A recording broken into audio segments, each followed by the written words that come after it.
नमस्कार दोस्तों, स्वागत है आप सभी का हमारे चैनल पारंपरिक कथा पर। आज लेकर आए हैं नवरात्रि के दूसरे दिन की पावन कथा। इस दिन माँ दुर्गा के ब्रह्मचारिणी स्वरूप की पूजा होती है। ब्रह्मचर्य और तपस्या की देवी माँ ब्रह्मचारिणी का स्वरूप अत्यंत दिव्य है। उनके एक हाथ में जपमाला और दूसरे हाथ में कमंडल रहता है। वे नंगे पैर श्वेत वस्त्र धारण किए हुए संसार को तप और संयम का संदेश देती हैं। तो आइए सुनाते हैं उनकी लंबी और भावात्मक कथा। कुछ समय पहले की बात है, जब हिमालय के घर एक दिव्य कन्या का जन्म हुआ। वही कन्या थी पार्वती। बचपन से ही पार्वती के हृदय में महादेव शिव के प्रति अद्भुत प्रेम और भक्ति थी। वे दिन रात शिव जी का ध्यान करती और मन ही मन प्रण ले चुकी थीं कि उनका विवाह केवल महादेव से ही होगा। लेकिन जब माँ नैना ने सुना कि उनकी पुत्री शिव जी को अपना पति मान रही है तो वे घबरा गई। वे बोली, बेटी, शिव जी भस्म लगाए, गले में सर्प लपेटे योगी हैं। वे कठोर जीवन जीते हैं। तू इतनी कोमल और सुंदर है, तू उनके योग्य कैसे होगी? यह सुनकर पार्वती ने मुस्कुराते हुए उत्तर दिया, माँ, मेरे मन में ही शिव हैं। वे चाहे जैसे हों, मेरे लिए परमात्मा वही पति हैं। पार्वती ने निश्चय किया कि फिर जंगलों में जाकर कठोर तपस्या शुरू कर दी। शुरू में वे फल फूल खाती रहीं, फिर पत्ते खाकर जीवन यापन किया। कुछ समय बाद उन्होंने पत्ते भी त्याग दिए और केवल जल पीकर रहने लगे। और फिर जल भी त्याग कर वे केवल वायु पर जीवित रहने लगी। उनकी यह कठोर साधना देखकर देवता भी चकित हो गए। इंद्र ने सोचा, अगर पार्वती इतनी कठोर तप करेगी तो उनकी शक्ति से हमें संकट में डाल सकती है। इसलिए इंद्र ने अप्सराएं भेजी, भयंकर दानव भेजे, आंधी तूफान तक चलवाएं, लेकिन पार्वती का ध्यान नहीं टूटा। उनकी आंखें बंद थीं, मन में केवल शिव जी का नाम था, ओम नमः शिवाय, ओम नमः शिवाय। वर्षों बीत गए, पार्वती का शरीर क्षीण होता गया।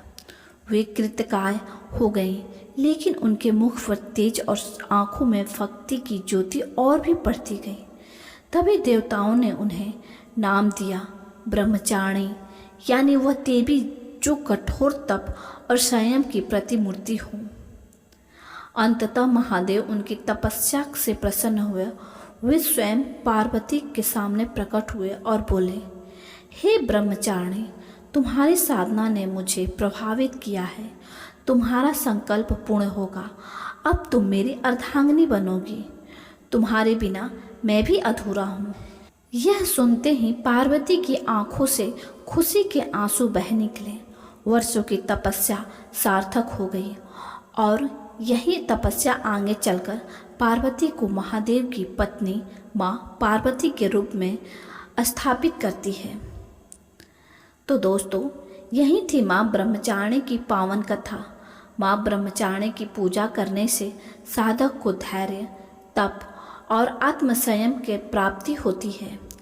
अगर आप भी जीवन में कठिनाई का सामना कर रहे हैं तो माँ ब्रह्मचारिणी से प्रार्थना कीजिए, हर संकट दूर हो जाएगा। दोस्तों, अब हम बात करेंगे माँ ब्रह्मचारिणी का स्वरूप।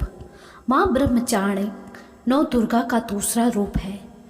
उनके दाएं हाथ में जपमाला और बाएं हाथ में कमंडलू रहता है। वे सदा सफ़ेद वस्त्र धारण करती हैं।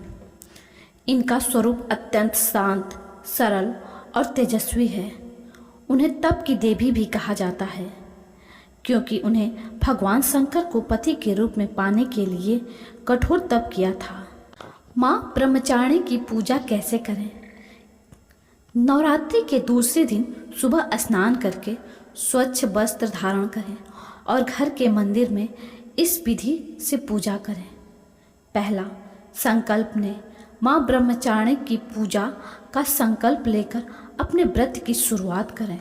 दूसरा, कलश स्थापना के पास माँ की प्रतिमा चित्र स्थापित करें। ध्यान करें। माँ का ध्यान मंत्र से इस तरह है, ओम देवी ब्रह्मचर्य नमः। चौथा, अभिषेक करें। गंगा जल, दूध, शहद या सिर्फ स्वच्छ जल से माँ को स्नान कराएं। श्रृंगार करें। सदा सफ़ेद फूल, अक्षत, चंदन, रोरी, मौली चढ़ाएं। ब्रह्मचारिणी माँ को किस प्रकार का भोग चढ़ाएं? मिश्री, गुड़ और सफ़ेद प्रसाद जैसे दूध से बनी खीर माँ को बहुत प्रिय है। आरती करें। दीपक और अगरबत्ती जलाकर माँ की आरती गाएं। जप ओम ब्रह्मचर्य नमः का 108 बार जप करें। इससे माँ ब्रह्मचारिणी का अद्भुत फल मिलता है। माँ ब्रह्मचारिणी की उपासना का फल। माँ ब्रह्मचारिणी की पूजा करने से मन और मस्तिष्क स्थिर होते हैं। भक्त के अंदर धैर्य, संयम और तपस्या की शक्ति आती है। जीवन में आने वाली कठिनाइयों का सामना करने की हिम्मत मिलती है। विवाह में आ रही रुकावट दूर होती है। साधक को तप, वैराग्य और आत्मज्ञान की प्राप्ति होती है। तो दोस्तों, यह थी माँ ब्रह्मचारिणी की भावात्मक और प्रेरणादायक कथा। आपको कैसी लगी? अगर आपको माँ ब्रह्मचारिणी का आशीर्वाद चाहते हैं तो इस नवरात्रि माँ ब्रह्मचारिणी का स्मरण जरूर करें। आपकी हर मनोकामनाएं पूर्ण होगी। तो दोस्तों, इस कथा के साथ हम आपसे विदा लेना चाहते हैं। मिलते हैं अगले वीडियो में। तब तक के लिए नमस्कार। और हाँ दोस्तों, हमारे चैनल को लाइक और सब्सक्राइब करना ना भूलें। धन्यवाद।